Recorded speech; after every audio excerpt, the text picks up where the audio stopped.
Merci Madame la Présidente. Ma question s'adresse au ministre de la Santé. Monsieur le ministre, Carhaix, Redon, Pontivy, Guingamp, le point commun de tous ces hôpitaux, la fermeture de leurs services d'urgence la nuit, voire le week-end.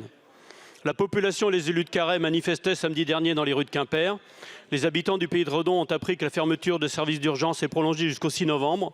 Je comprends l'émoi et la colère que suscitent ces manquements.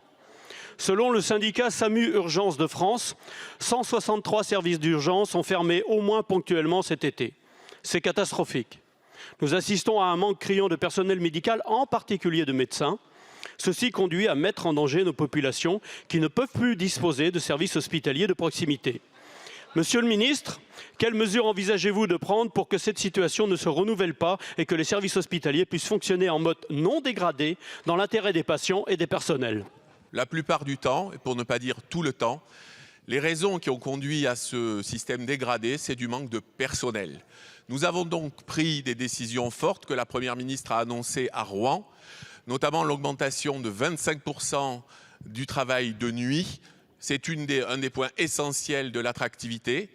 Nous avons, pour reconnaître le travail des assistants de régulation médicale, annoncé la semaine dernière une augmentation de leurs indemnités et de leur grille de carrière. Monsieur le ministre, j'ai bien entendu, mais je pense qu'il y a une mesure qui manque. En 2012, j'avais interrogé la ministre de l'époque sur les déserts médicaux. Et on m'avait répondu, Monsieur Molac, ne vous inquiétez pas, tout est sous contrôle, il y a assez de personnel en formation, tout ça va se régler. Voyant qu'on se moquait un peu de moi, en 2014, j'ai dit, Madame la ministre, les déserts médicaux, ça continue.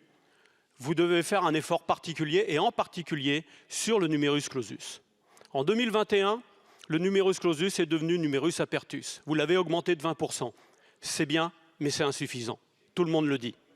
Tout le monde le dit. Donc il faut vraiment faire un effort suffisant. Et dans un premier temps, je pense qu'il faudrait augmenter le nombre de médecins en formation de 50%. Je vous le dis parce que, vu la démographie médicale, le plus dur, c'est ce qui nous attend dans les 10 ans et les 20 ans à venir.